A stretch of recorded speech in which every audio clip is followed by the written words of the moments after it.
But I warned you, and that counts for something.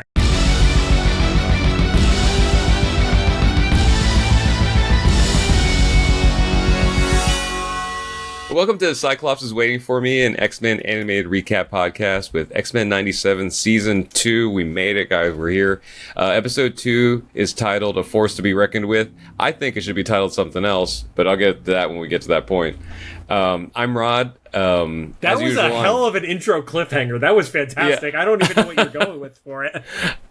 It's not even that dramatic, but yeah, there was something else that was said in the episode that I was like, oh, that would have been a great title. All right. I'm Rod. Per usual, I'm tired for these, but also VidCon was last week. If you're watching this on YouTube, you're probably vaguely aware what VidCon is. I get older, and the convention just keeps being filled with young people that I have to keep up with. So, and let's also be clear: you were on a very long shoot yesterday, which I mean, being on set for anything will tire you out, but a full day shoot is also an ass kicker kind of moment too. Yeah, I was on a shoot that was all day that I found out about the day before, and then before that, and you're like, oh, there was time between VidCon and that. In that time, I had to edit my other podcast, my music podcast, with singer-songwriter Lucy Woodward, which I think was very good. I don't know, because that's a blur, but she's really cool, so... if you're an elder millennial that remembers Stacey Rico, you might like that one. But went back to back. I used to love the original song, and then you told me about Lucy's version of it, and I'm like, no disrespect to Stacey, but this is the better version. Oh, see, I think they're both cool. They're just they're both great, but I do like Lucy's better. So, Lucy is more of a rocker. Then you can kind of tell from her performance, which is funny to say because she does jazz and big band now. But and Stacey was definitely more on the polished R&B and pop side. But it's pretty cool. Once you hear Lucy's other music from that same era, you're like, oh, okay, yeah. You can see all the similarities. I'm loving all the comments now on the interview or the clips saying how did I know both these songs but didn't know they were written by the same person? And it's but it makes so much sense once you hear it all together and know that context. Anyway. And I'm JC, and I unboxed a Beast figure today. Oh, very cool. Wait, is that one of the... What series is that?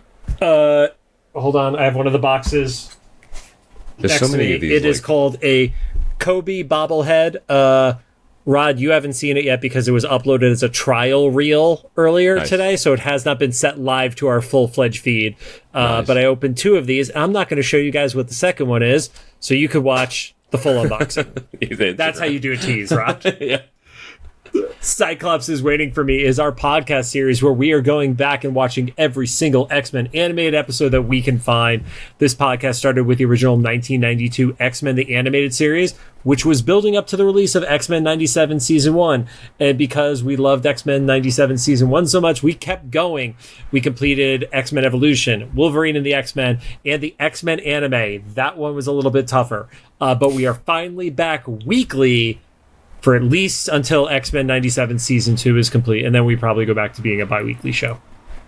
And some quick reminders, we're a recap show about an episode that's not even a week old yet. Actually, if you're listening to this the day we post it, tomorrow's going to be not our next episode, but the next episode of the show, right? Is it Tuesdays? No, there will be 2 days before that. But 2 days. Oh, is it Thursday? I'm lost track of time. Anyway, soon. There will be spoilers. If you don't want to spoil for you, pause the podcast, watch the episode, and come back. Don't say we didn't warn you. We're currently not sponsored by or affiliated with Marvel Animation, Disney, or Disney Plus in any way. Don't forget to follow us on social media at Cyclops IWFM Pod on Instagram, Threads, and Facebook. I finally updated the script and took out all the other platforms that we technically still have the username for, but do not go on at all. Yeah. So, yeah. Today we're going to be talking about Season 2, Episode 2, titled A Force to be Reckoned With. Once again, I have other suggestions.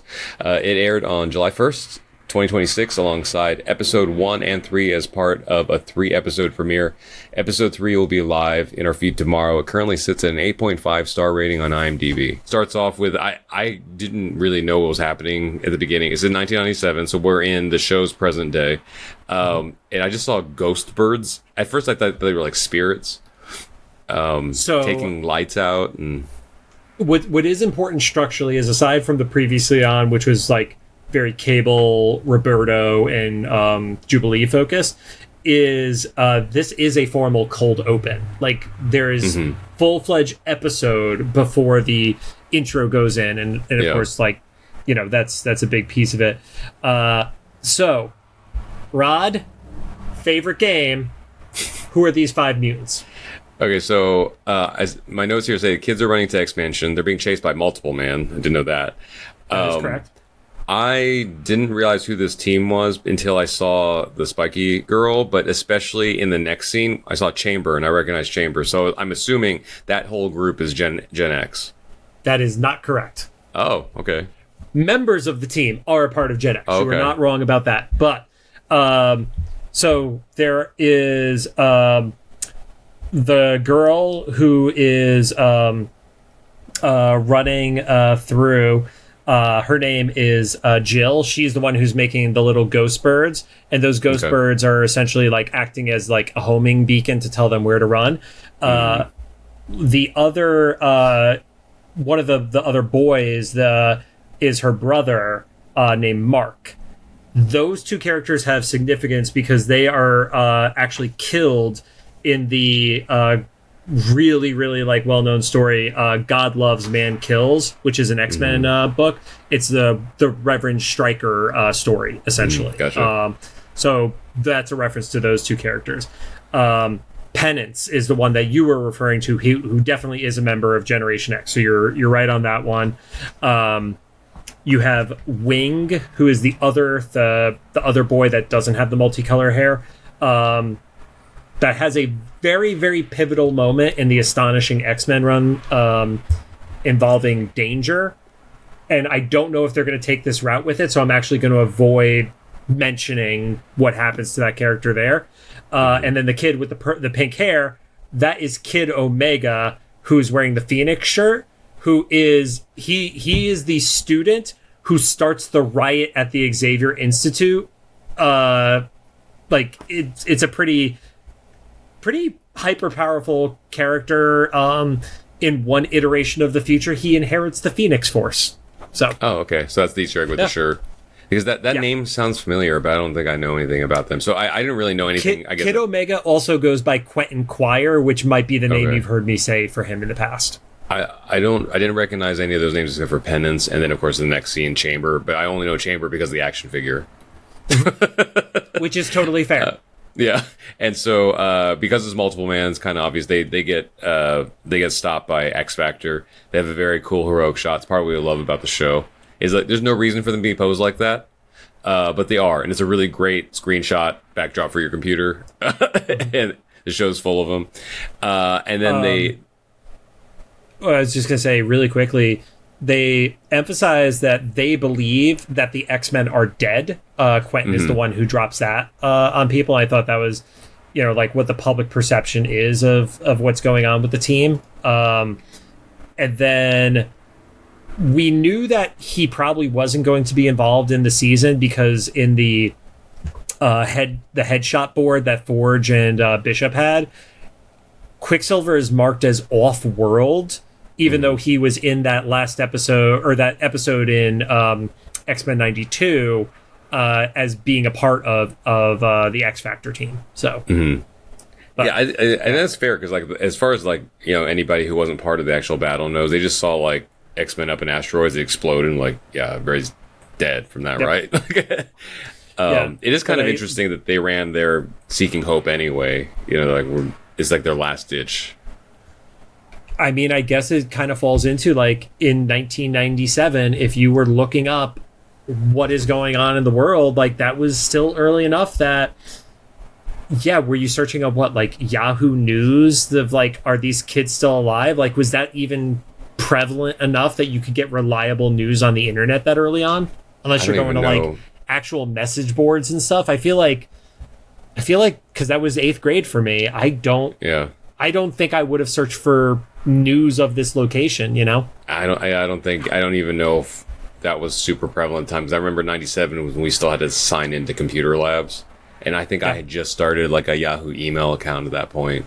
But and they had news, but Yeah, like you said, I don't know. But even if they have the news, it's just like the idea that they have an understanding that they're dead, because one of them even mentions it, and they still like seek hope. They're like, well, we literally have nowhere else to turn to. So I took it as like that was to show the desperation of these kids, that like they're just out on their own, and there's like, this whole episode parallels some real world stuff, but that they're willing to go to a place where like it's almost certain that no one is at, but that's because they their got best, nothing else to go for. Yeah. Their best hope is the thing that's almost certainly going to be a failure. Like it's like a really grim, and that's not even a future thing. That's like the show's present day.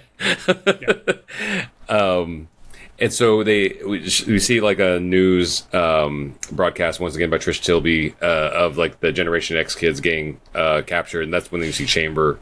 And I just remember the action figure having the cool like light up beard that was kind of similar to like Storm's power. I can't remember if he had like an electric thing or if it was just a spark, but I just remember the clear like fire. I mean, it's supposed to be the equivalent of fire coming out, so I could see it going either way. I definitely didn't have that toy. You know who would know?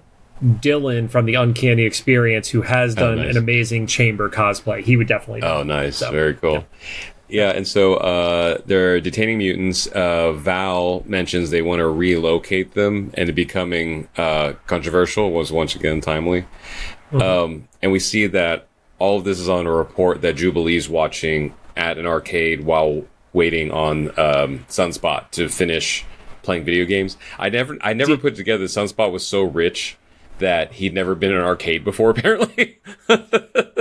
Also, before you even saw him playing on the arcade, did you see the ultimate Rod Easter egg in the shot of the TV? Oh, the Mall Babe chili fries. Yes. Right? Which is even cut off that it's just Mall Babe with a 3, and then it's CH because it's cut off by the framing. So, which, I know Dave's Hot Chicken has the toys. All you independent like places that have fries and chili, I know there's like Chili John's out here in LA and stuff.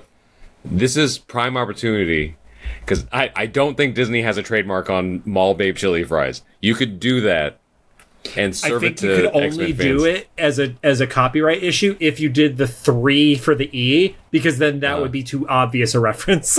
Yeah, but I mean, if you just call something a Mall Babe chili fries, even just calling it that will just have so much of like an original series X-Men like tie-in. Like that would be so cool. Hey, JC from Scum and Villainy, who's probably not listening, maybe do that during one of the watch parties for the rest of the season. Go. Just saying. There you go. And then it has some sort of cocktail that has Pop Rocks in it or something, that Jubilee. Like, I mean, that's... Okay, so the Dave's Hot Chicken meal that arrived today, they had an option for a drink that was half Red Bull, so of course I ordered that, but it also had Pop Rocks in it. But by the time it got to me from the delivery thing, the Pop Rocks had just like congealed at the bottom. They were no longer popping. That's wild that they didn't just give you a packet to drop. Okay, well, whatever. Yep, not gonna ask. It's fine. And so very quickly, Cable finds them in our favorite X-Men disguise, trench coat and hat. Which was also a very like Captain America coded disguise too. I could see that. Yeah, and even though he's not quite like blue and furry like Beast, it's still like this incredibly jacked man with like a weird eye tattoo. But at least it's like it's a hat. It's not like a fedora. Like it actually looks like the dude looked like a creep sitting there in an arcade with a bunch of teenagers. At least like Jubilee and Sunspot are 18, so it's not like the creepiest of creepy scenarios. But yeah, like because Jubilee was pissed off about Forge and Bishop disappearing, and then Cable introduces himself by being like, "Oh, aren't you supposed to be the peppy one?" Yeah. That's kind of, and this part more of the dark timeline is like she's usually the positive one, and now like Hope is kind of lost. Sunspot is just like he's not really been a soldier besides like the fight they just had in last season. So the fight with Magneto was really the only one he's had. Yeah. So he's just like, we're waiting for orders. Like we're the kids here, which I think is fair. I think if I was 18. And like the world was ending, I don't know if I would take initiative on myself to do that with the team. Maybe do a little bit more than he did, but like anyway. So yeah, and then this is if you listen to I almost said last week, yesterday's episode. JC mentioned the external. So I missed it in that episode, but I saw it in here. This Cable pulls out his file about Apocalypse, and I know there's a bunch of Easter eggs in there, but the one that caught my eye was the external, because like, what a random character to bring back. And you made a good point that this was a Gambit character. And I was like, wow, that makes sense. I think like, I never really fathomed that character, the external, was more than like not even like a I don't know how to explain it. It was almost like a statue or something, you know, in my eyes, because like she'd like come out of the swamp every 100 years or whatever they said to get a sacrifice to, and then disappear. The tide, yeah. Yep. I didn't even consider that she would like. She's kind of like Enya. You remember her? Like, what does that woman's real life look like? She just does Enya, like New Age. the singer. Yeah, because when I think of Enya, I'm like, I know she like lives in a castle in Scotland and all that stuff. And wait, but what? she yeah, I just you don't know Enya's. Okay, you have to give a quick lore dump for context because you're just throwing out. Okay, Enya was a singer. Shit here, Rod. Enya was a singer primarily in the 80s and 90s. You probably heard her songs. Like she's had a lot. She was on the music, Pure Moods CD. New, that's what I know her from. Yes. Yeah, and I had all her albums because they were great chill music. There was this era in the 90s where like New Age music was kind of like unironically cool and stuff, and she made a killing. Nowadays, she's kind of the ultimate success story because no one's seen her in decades, but she reportedly lives in a castle alone with a bunch of cats, which is the ultimate. So she has the ultimate life, is what you're saying. Yeah. And anyway, but when you think of, if you ever see Enya's like photos and stuff, she looks like a Celtic woman from like the 1700s, and that's a great brand. You know that she's not that in real life, most likely. What does her real life look like, you know? So, like... She is so happy just chilling in fucking sweatpants and loose t-shirts. That's what her life is. And she's thrilled every day because she probably has 50 cats in a castle. Like, yeah, like if she passed me by like the Toluca Lake Trader Joe's, I wouldn't know because unless she was in a robe or something. So that's kind of how I see the external. I'm like, oh, you walking outside of that swamp does not compute. You know, So like I saw in this file, I was like, "That's interesting." Anyways, that's where I noticed this, and you get the full list of all the different horsemen that's also in that little screen. Fabian Cortez is mentioned there, and then War's name is Abraham Kives, which I don't think we ever got that in the original series. They never give us that level of detail on it, but they're like giving those little extra bits of personality to those horsemen from the original Archangel episode. So yeah, that's awesome. Yeah, and then they have Warren Worthington in there, right? Is like other. Caliban, who is the one that Jubilee befriended and stuff like that. And essentially, Cable goes to recruit them, but he does give them a choice.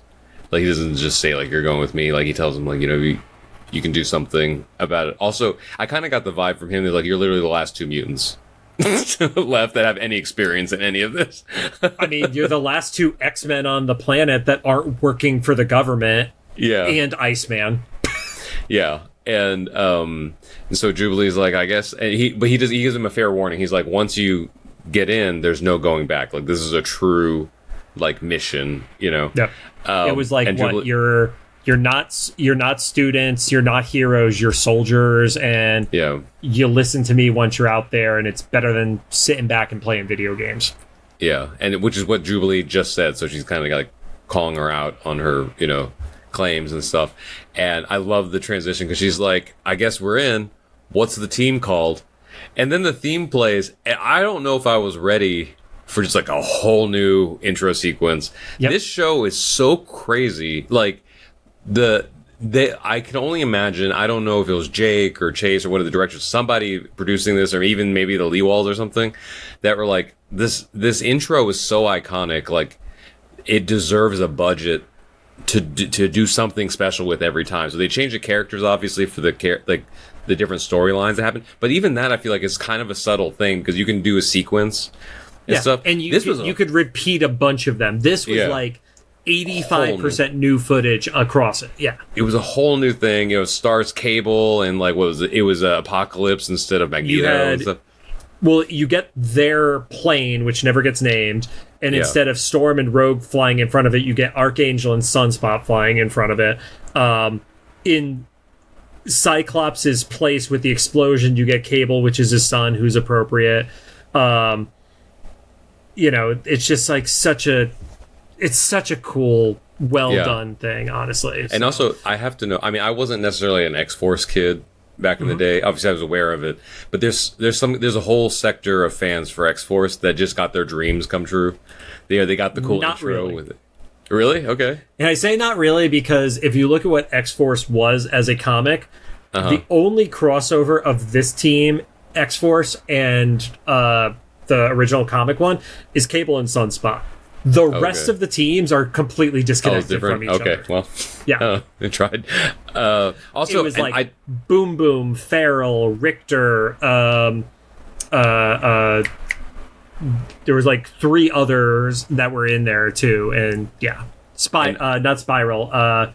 Who's the dude with the ponytail who got killed in Deadpool that I'm blanking on? Is it Shatterstar? Yeah. Yeah. Yeah. Remember X-Force from Shadow? Yeah. Yep. And and I don't know this to be a fact. So I didn't like go into like A/B it, but I think this is a different take from guitarist Neely Broche, who plays the guitar on this. Because, and I can talk about this now because I think I saw a news article about it, so this is out there.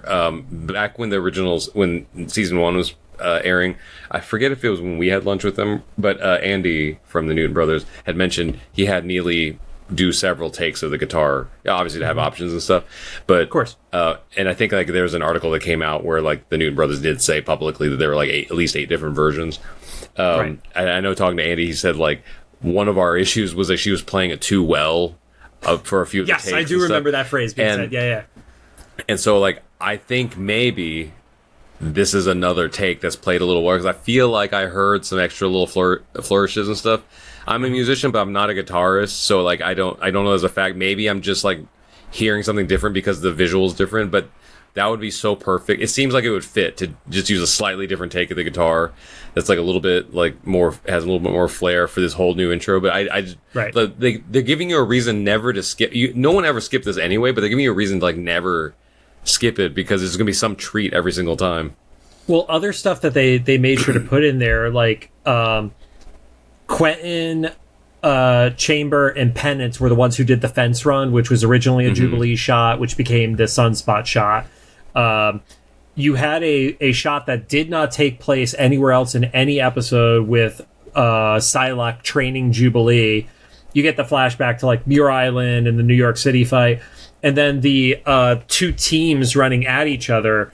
Like you got the season 1 of X-Men 92 Horsemen with the Hounds from season 5 running towards the X-Force team, but also like they added the Parrot Girl, Angel, Chamber, and there was like a blue Sentinel chasing them in the background. Like I was like literally like, because I watch it on my computer for taking notes, so I'm like double tapping the space bar to like get every single scene on there, and I'm like, that's the level of detail for something that is literally swiped by in the camera for a second is wild. That's so cool.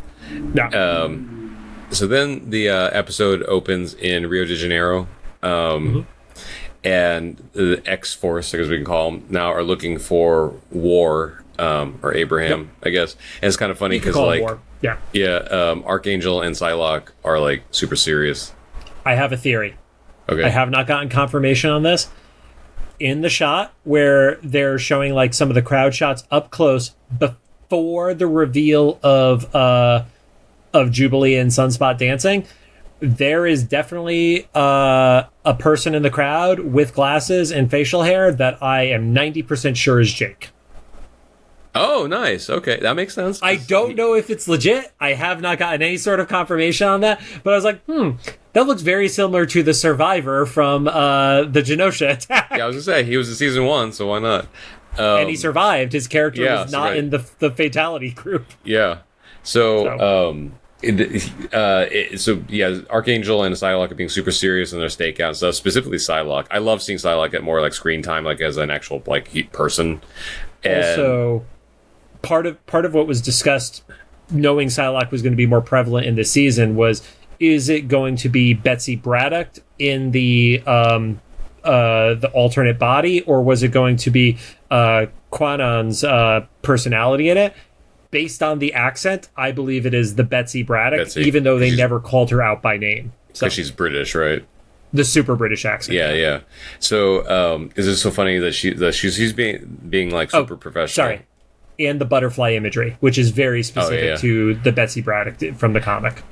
And so the adults are being like super professional and everything, and then they radio down to Jubilee and Sunspot. They're like, "Why are you dancing?" It's like, you said to blend in, which is fair. That's like, super fair. Would you just want to be standing creepy in the middle of Rio? During what probably is Carnival, yeah. Yeah, and Jubilee like looks over and immediately finds War because he's doing what they said they shouldn't. He's not dancing. He's in his weird outfit, like she said, bowl cut, green skin, and finds him. They really liked emphasizing bowl cut. He gets referred to by bowl cut multiple times in the episode. I love the meta-ness of it because like it's such a ridiculous 90s design, and there's like it's but the thing is, like, there were people that had that as like a character aspect. Like, did you ever see Lawnmower Man? The movie Lawnmower Man? I don't know if I actually properly watched it, but I know of it. The Job had a bowl cut. Like, that was just such a defining aspect of him as a character. So yeah. And then this is my first big old chase. Big chase sequence because War clocks it. We don't see War clock him. We just hear Psylocke say, like, he's on the run, he clocked you, and then we need to back up. So that everyone goes to chase him. And then Psylocke destroyed some dude's car for literally no reason. She's just like, fuck it, I'm going to use your car to break my fall. And the guy's like getting ready to go into his car, and he has this look of like abject horror on his face. Yeah. He's like, and nobody's going to believe him because this is the days before cell phone cameras. So he's just like, Ninja Woman dropped on my car, and his insurance company is going to tell him to go fuck himself. I was going to say he's probably torn because he's like, oh, car is broken. Hot lady. Anyway, they chase War through all the alleys and stuff of Rio. But what actually stops War is Psylocke puts him to sleep. But I love the image. I've never actually seen Psylocke's powers from that perspective, where you just see him from his perspective. He like blacks out, and it cuts to her, and she has that psionic sword, that like cut through him and stuff. So I actually put right before that happens, because that is a part of it, because there is a little fight scene. I called it the fireworks special instead of a fastball special.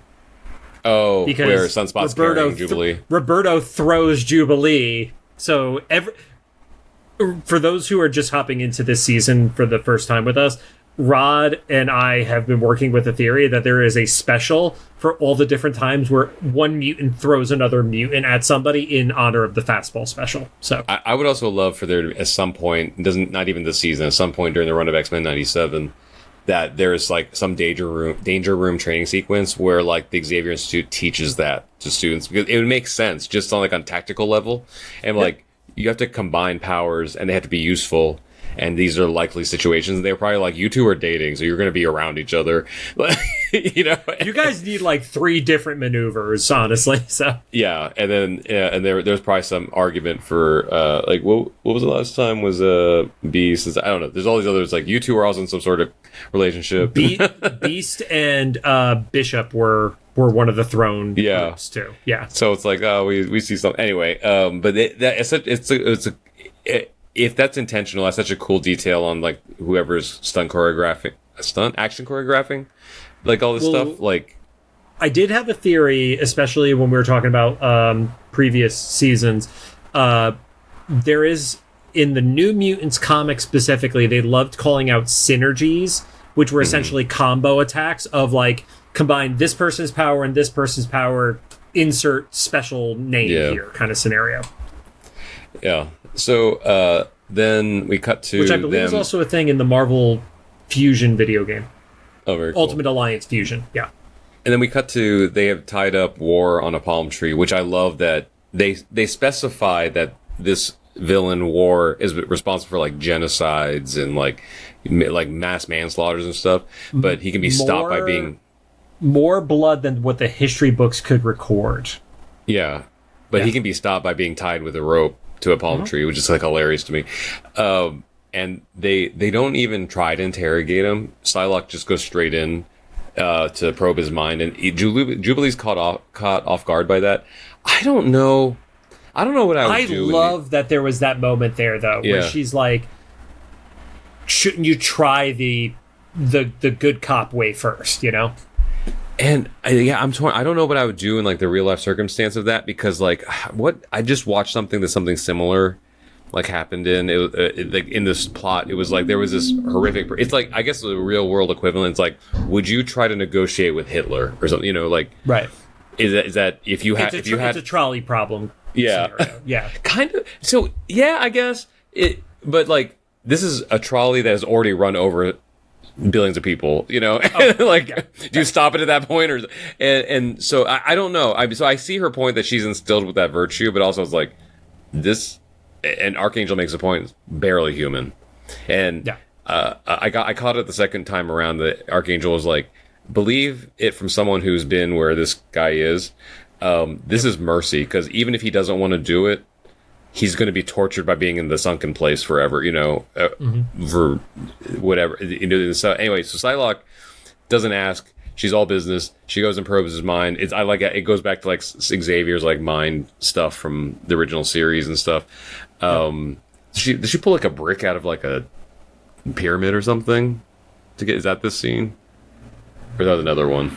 That is a separate thing. Okay, so she goes in his mind. Oh, now I remember. This is when she sees Apocalypse being delivered a coffin by War, and that's Gambit, right? I fucking wonder who that is. Yeah, so that's Gambit. Watch it be hilarious. It'd be hilarious if it was just somebody else. I mean, there is speculation online that Magic was also killed at some point during Genosha, and it could be Magic, but it's definitely fucking Gambit. Yeah. Yeah. And then the Vision gets cut off by a wall of diamonds, and she gets thrown out, and so Cable's like, well, we got all the information we could out of him, and so he orders Archangel to execute War, hands him a gun, which is kind of funny to me, to hand a gun to a man with like metal shooty things from your wings. You know, clean, I guess. I don't know. I mean, if you're gonna leave evidence of a murder behind, leave a generic bullet as opposed to like, I guess, the super specific metal feather razor wing things, you know. And Jubilee, like we said, objects and everything. I love how brutal the show is. They don't show him getting shot, but like you hear the shot and his body like slump over when they cut back, and Jubilee's just like horrified. That part I did believe, because even if she was okay with it, I feel like somebody that young would be like, oh my god, like somebody just like die, you know, like it's also like she wasn't there for Genosha, like that was like she was in the United States during all that. The actual amount of death that Jubilee has seen is probably in a good way fairly limited, so it was like kind of like, oh shit, you're an adult now moment, you know? Yeah. Because you're a rite of passage as a superhero. So then, as a Black Ops merc, because remember, this team isn't heroes. So she, the way they animate her reactions, that you see that she's starting to have her doubts about Cable, and then they start arguing on the jet, and he's like, I don't think I asked for your fucking opinion here. Yeah, because to be fair, he did say when he recruited her, like, this is going to be, you're going to take orders, you know, and no one's going to be able to opt out. But then she still fights back as if she's still a teenager, you know, and she's like, well, if you want me to keep cooperating, then I have some terms of my own. Then that's when he calls out, like, so what do you have then? You have a hunch. She was like, there's only one mutant with diamonds. And I was like, what a funny, like, it's a big world, obviously, like, because they globe hop and, you know, go to the cosmos and stuff. But this is kind of like Star Wars, right? Somehow in the vast infinite universe, it's always the Skywalkers. So, like, in this, she's like, well, there's only one mutant in all of existence that has anything to do with diamonds. And it's Emma Frost. It's the combo. She did mention the combo. So the combo is funny, though, because I guess I never considered the diamond thing being in Emma's telepathy part, you know what I mean? I guess in my head they were like separate. Like the diamond was like the physical, but it's funny. I love the Amazon brand even when most people aren't watching. Okay, dude. So here was my biggest worry. I love bad guy Emma. There is something about Emma still as a villain that I do really, really enjoy. Yeah. And I was worried that this was going to jump right into Emma's a good guy because she got saved on Genosha.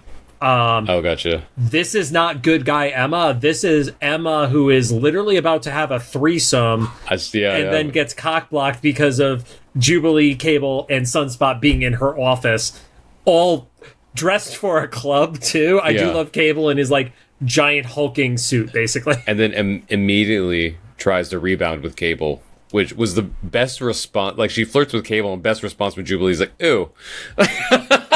Well, she refers to Sunspot as the stray, Jubilee as a firecracker, Cable as a pit bull, and then immediately is like, well, you know, I'd love to make you bark. And I'm like, cool. Yep. So, okay, so that... Dude, I also have to point out, like, there were people online who were like, I can't believe this is a kid's show, like, 2 weeks ago. And it's like, this is not a fucking kid show. This literally is TV 14. Like, do not let your children watch this. Also, you have no excuse at this point. The first season featured a genocide, a full-on, like they showed everything, you know? Anyway, so my note on this one is what I alluded to at the beginning of the episode. I think this episode should have been called The Stray, the Firecracker, and the Pitbull. Like, that's such a, like, most of this episode is following them. That's such a great, like, call out from Emma. Yeah. Because it's kind of random, but you know exactly, without even looking at them, you know who she's talking about. I think the only reason that was not in contention is because we have another episode later in the season titled Weapon X Lies and DVDs. And I don't think they wanted to repeat the cadence of the title. Yeah, I don't know. I mean, I get it. At the end of the day, like, none of these titles are like super specific. Like Days of Past Future is just a play. Well, that's a comic book reference. Yeah, it was a play onto the Future Past, right? No, like there's also a different comic book called the same thing. Yeah. Oh, so I'm gonna get it's like the Reckoning is probably a reference to, but like I just like as far as like like I love titles of episodes that like are like no context spoilers, you know. Yeah. Like you would see that like a very specific line, but you don't know anything. Like it doesn't give you away anything about the episode. I just thought that would be really cool. Stray, Firecracker, and a Pitbull. That's such a cool. It's like Blind Witch in the Wardrobe. Anyway, you know, Jubilee is grossed out by Emma flirting with Cable, but you have to remember though, like Emma was like, she 5 seconds ago she was going to hook up with these two guys, you know, so she's still in that mode. She was ready for it. Like, also they adjusted her design a little bit. She's let her hair grow out since Genosha. It was longer hair. I did notice too. Oh, nice. Yeah. And so they ask her like, you know, what's your deal? And basically she's like, I'm just trying to survive now, you know. So like she's trying to get. So she's like, I'm not even on the side. I'm just getting paid. Which I don't know why anybody was surprised. Like a woman who brands herself around diamonds. And also like coming out of the inner circle of the Hellfire Club and stuff like that. It's like she's not known for being a good person. She was a politician in Genosha, and regardless of what side of politics you are, you have to be a little bit of a narcissist to be a politician no matter what. So and so she tells them like, well, war needed to smuggle cargo into Switzerland, and they're like, well, like where were they going? And she was like, well, what's in it for me? And then we cut away to them landing in Switzerland. They basically find like an abandoned lab, and it was a Psylocke, I think, that confirmed like this is Apocalypse's space, but he's been long gone. Whatever was done here was completed. So Cable calls out that it's Horseman tech. Warren points out that it's more advanced than anything that was used on him, which I think gives the implication from the last episode of Apocalypse coming back to the 90s to switch stuff up. And then Psylocke confirms like whatever they did is already gone. And then they essentially blame Emma of like, you know, you led us to a dead end. And she's like, sort of. Yeah, it's like it definitely is an end. That's what it was. Yeah. And that's when X Factor show up and you see that it was a trap set by X Factor in exchange for Emma's amnesty, which once again, who's surprised? Definitely follows big old fight. Yep, big ol' fight's my next note. Warren does start the fight first. He's definitely like very loose cannony with stuff around Apocalypse. And then I love the fact that Emma does not give a shit. Stuff is blowing up around her. Stuff is flying past her face. So she turns Diamond and then just literally says yawn out loud. Yeah. Very British. She says it in the accent too. Yawn. And doesn't Jubilee at one point say, like, you really are a bitch? She's about to call her a bitch, and then the cutoff happens. He gets cut off. Yeah. Or maybe worse. I can't see Jubilee dropping the C word. I could see her dropping bitch. I can't see her dropping the C word. Yeah. But then Polaris ends the fight. And Jubilee calls out Polaris for, like, don't you... Yeah, you know these values. You used to be one of us. And to her credit, Polaris is like, so are you, though. And this is not the X-Men. Yeah. But she does also kind of like drop the bootlicker line of like, it's not about right or wrong or good guys, bad guys. It's about authority. And yeah, I like that they're doing it to showcase how X-Factor is not following Xavier's dream. Because like, X-Force is doing Xavier's dream in the most extreme way possible. X-Force is doing it in the most extreme way possible, but X-Factor is just like, y'all are just co-opting the X right now, really. So yeah, both honestly, for me, as someone who didn't like read the comic books, the X-Factor X-Force thing was really like hard for me to mentally juggle this episode to remember like who is who. Because the whole X branding thing, but I'm glad they stuck with it because like it's what we loved about the 90s stuff. But they break out and all of X-Force escapes except for Jubilee very, very narrowly. And this is what I was alluding to in yesterday's episode, where it's like, man, we're just speed running all these timelines because Sunspot's like, we can't just leave her behind. Oh, look, she's back. in season 1, Beast was in jail for 8 episodes. Yeah. of season 1 of X-Men 92. Beast was in jail for 8 fucking episodes. Actually, it was more than that. It was 11 episodes. It was pretty much the first season, right? Yeah. Like, so because he got captured in Night of the Sentinels and then got released in the last episode. And somewhere in the airspace of DC, we see Havoc and Polaris interrogating Jubilee. I remember to that moment that Havoc and Polaris are a thing. It is a helicarrier too. Just remember. Oh, is it a helicarrier? Oh, very cool. That was definitely a helicarrier.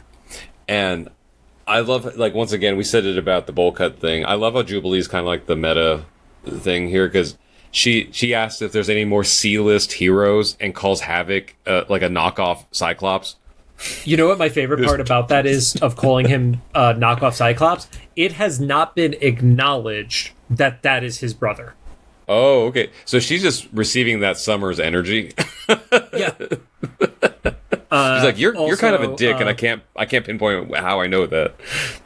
Also, shout out to the voice actor who is portraying Havoc. His name is Teddy Sears, and nice. You know, a lot of these new voice actors we've been like reaching out to of like, hey, welcome to the family and stuff like that.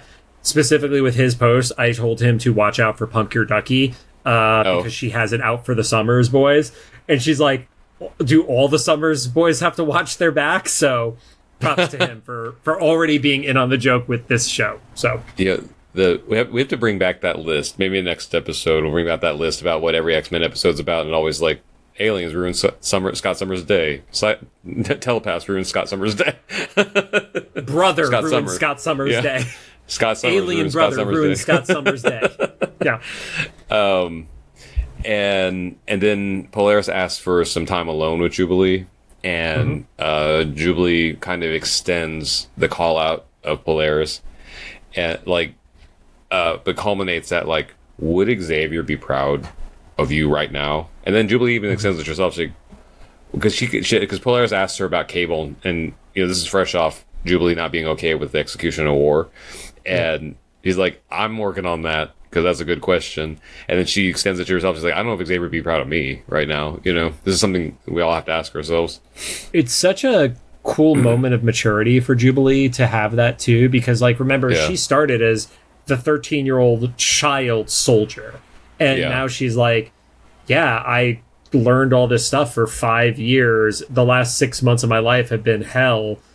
Have I changed as a person because of that hell? By being like, if she had walked away after Cable did that, then she probably would have like felt more like clear conscious. But like, yeah, she's like, I stayed on the team and kept alongside this dude who just, gave a thumbs up for an execution. Yeah.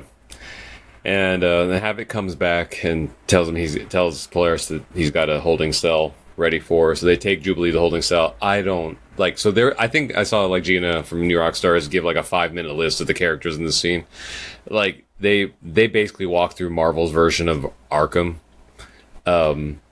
I can't remember. I think the only ones I recognized were the Stepford Cuckoos.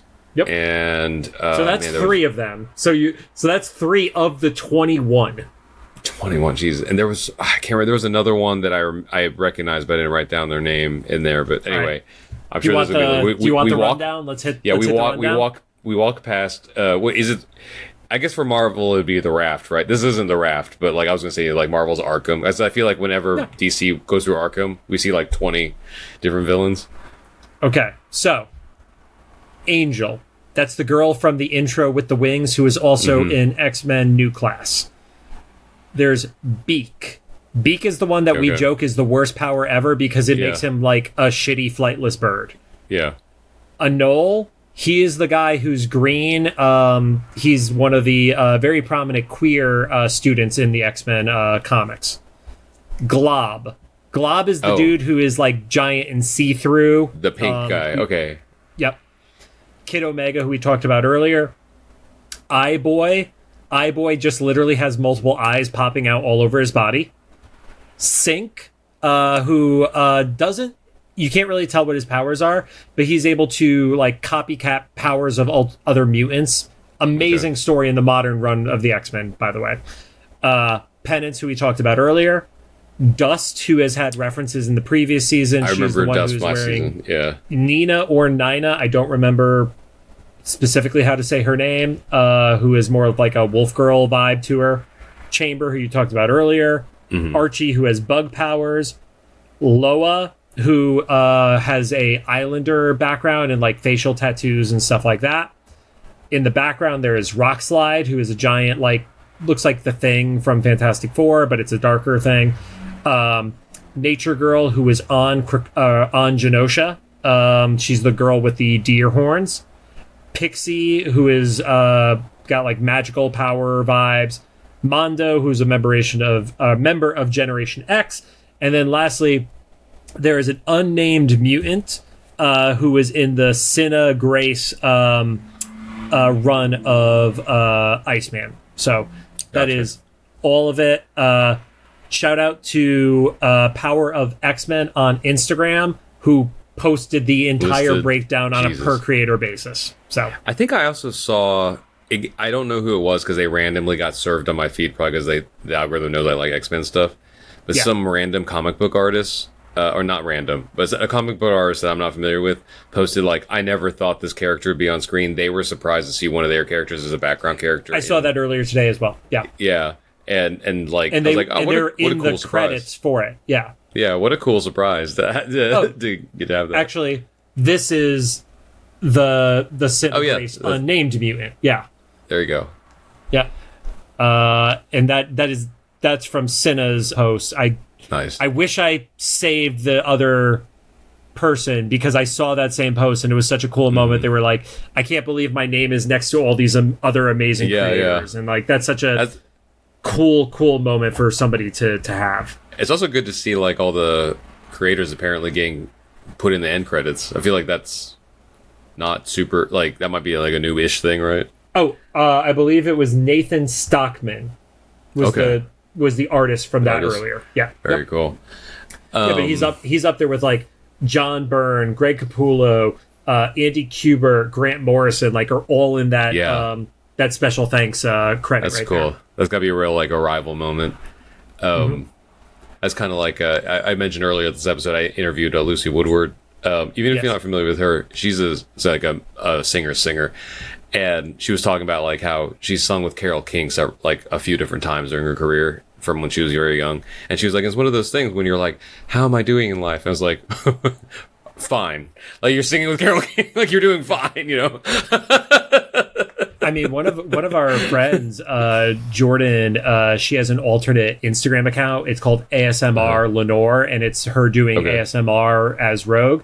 And she was at Scum and Villainy, and people recognized her as ASM Lenore. So like that was really like cool. An awesome moment, like that this fandom that you're so in love with also recognizes you back. And I think we've mentioned it on the podcast before, like there was a couple who were cosplaying at Comic-Con, and I saw them and I gave them pins. I was like, hey, we do an X-Men podcast. You have an amazing cosplay. And they were like, oh, we listen to you. And that was such a cool fucking moment that like a random person actually knew who we were. Yeah. Like, because we're not huge by any means. So it's like, I don't assume that like, 150,000 people at Comic-Con, I don't assume a single person is going to know us outside of our friends circle at something like that. You know? I was also, for anybody that doesn't know us personally in context, like we're both, me and JC are surrounded by like very like ultra famous people all the time. Like when I was just at VidCon, like one of our mutual friends, but my old neighbor, between him and his fiance have probably 30 or 40 million followers and stuff. Yeah. So like we're used to like fame being in that sense where like we can't walk 3 feet without them needing to do autographs and photos. Like literally I was getting lunch with Anna, and it took us like 3 hours to get like 20 feet somewhere, Yep. And that's cool. They love it. Like I actually remember Anna saying something to the effect of like she got snubbed by some person that she really admired when she was younger, and she said she vowed that if she ever became an influencer, she would never do that. I'll test, like at least the times I've been around, no matter how tired that woman is, she'll go 1,000% out of her way to make the most special moment for her fan. Like to the point where Nathan and Anna carry like gifts with them for fans when they meet. They have these little awesome cat toys and stuff.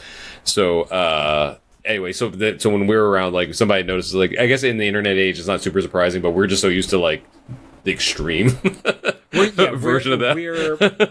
We're in the industry that we're used to being around or being friendly with people who are mega famous. So even anyone recognizing me is like, is just like such an oh shit moment that I genuinely appreciate that. For me in the music world, it's kind of like a little horrifying when people recognize me from TikTok. I was working with I can't say it, but like this major project and the studio engineer for an artist that you definitely know, a few artists that you definitely know. We were just meeting each other for the first time through some mutual friends because we were working on a session, and it was like, oh, well, our mutual says you also do social media. I'm like, yeah, that was kind of an accident though, but like, it's whatever. He's like, one Backstreet Boys video, and who knows? And he was like, wait, you're the guy that lays in his bed in the dark. I'm like, no. What if I say that's not me? Because we're here for something else. I promise you, I write music. Anyway, so that's always fun when it happens out in the real world. Anyway. In this, we cut back to Sunspot and Cable on whatever their ship is, and they're arguing, and Sunspot's like, we can't just leave her behind. He's doing the good boyfriend thing, though, but I love the Cable, it being old man Cable. He, like, one-ups Sunspot and also gets his way. He's like, I don't know about you, but I trust that she's trained well enough to get out of this on her own. Like, if you don't have any faith in her, then, and Cable's confident she'll escape.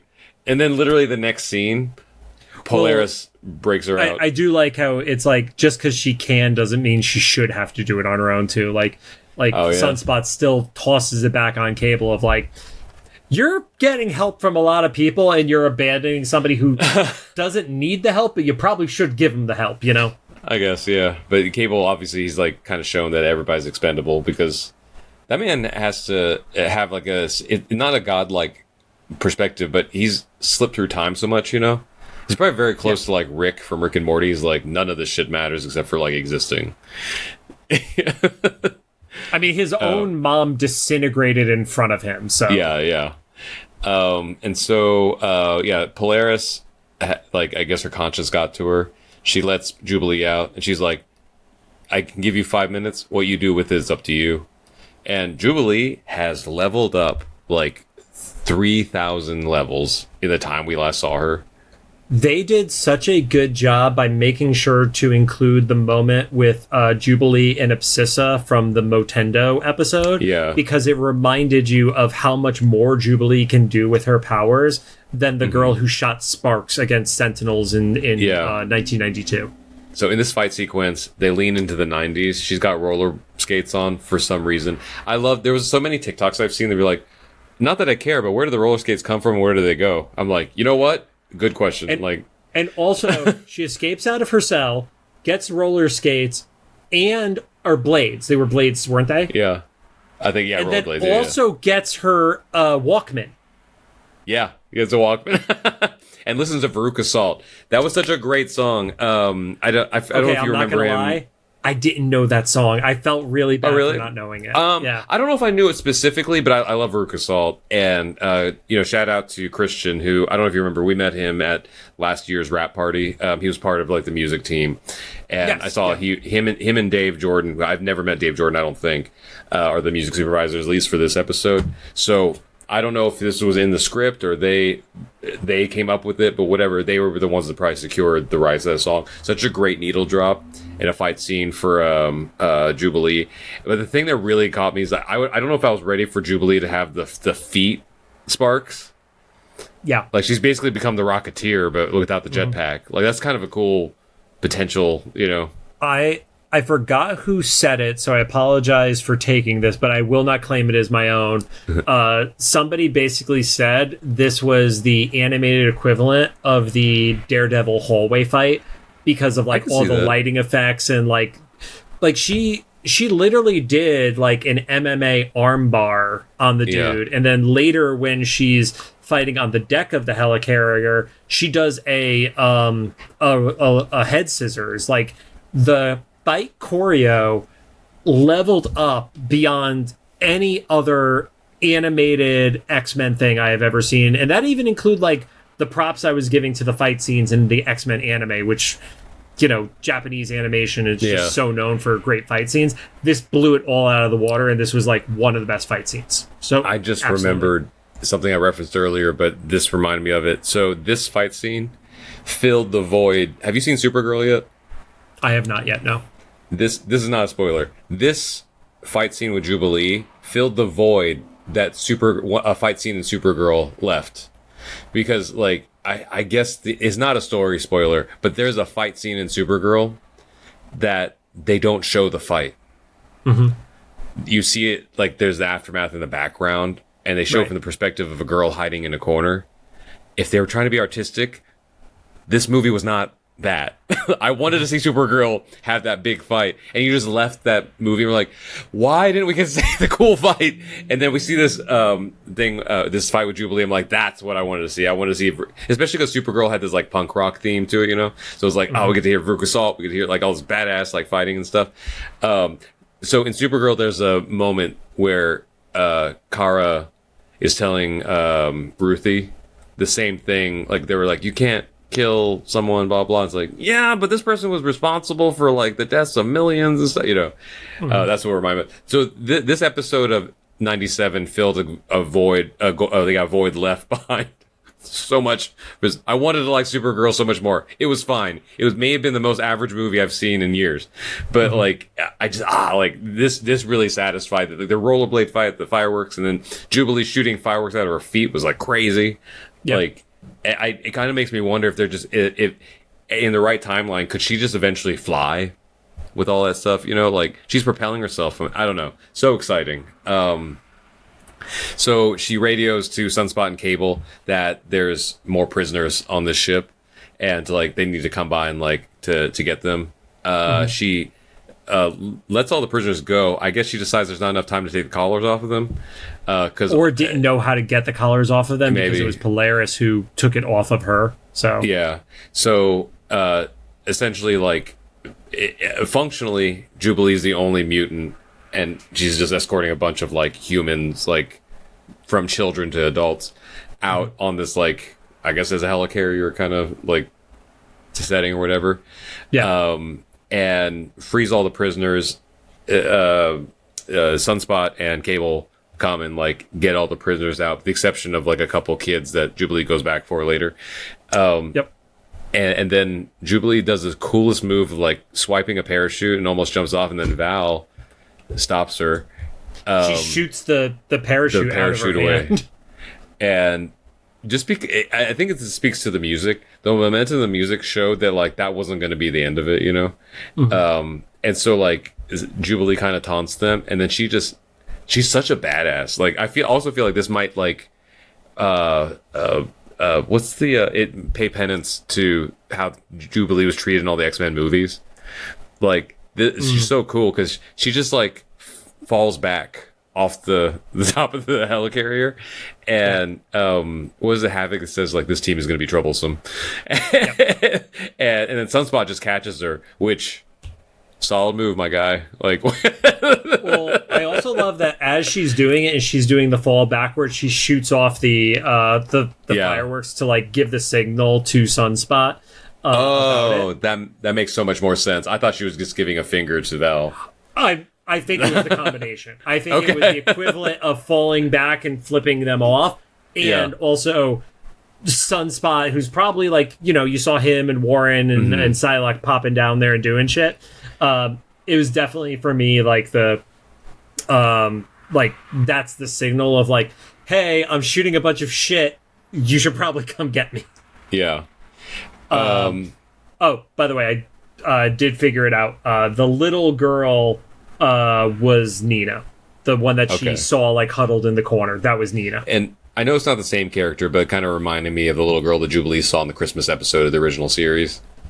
Correct. It is a different girl, but very similar vibes, because that girl was she was more like reptilian-ish, where this girl I believe was from the Joss Whedon run. I could be wrong on that one, but I don't think she was introduced until the 2000s. Is it basically like a cute little girl with like big eyes? This is usually like this is what they put opposite of Jubilee. And then the boy who had a similar-ish design with the pink head, that was Archie. Gotcha. Yeah. So they after that whole escape. Sorry. When she kissed him on the cheek, fireworks popped out from the kiss. Interpret that as you will. I thought that design-wise, brilliant. Super Whoever cute. the fuck Super came cute. up with that, awesome. Yeah. So she's just very effervescent. Yeah. So then we see a news report where Val's straight up calling X-Force terrorists. They put their mugshots up. Or I say mugshots. They're like great promo shots. We never see mugshots in those were headshots. Those were not mugshots. Even Jubilee, who they had literally captured, they didn't have a mugshot for. And then Archangel, Cable and Archangel are like, this is great. Not really the most incognito move, but Jubilee's like, well, we couldn't like, you know, the whole point is to save people. So we can't, like, we had this opportunity to save people. And then Archangel's like, that's fair. But, okay, Lucy's awake, so that's how we know the episode's about to wrap. Yep. We'll have dinner soon. She's eating the knobs off my keyboard. For audio listeners, Lucy is Rod's cat who's eating his keyboard right now. You can see that on the video version of the show. I do love, and this definitely is like a message for today, where it was like, you know, what was the cost of revealing ourselves and being so public, and Jubilee's response is it's less than the cost of doing nothing, which very much is like the hope of the X-Men at the end of the day.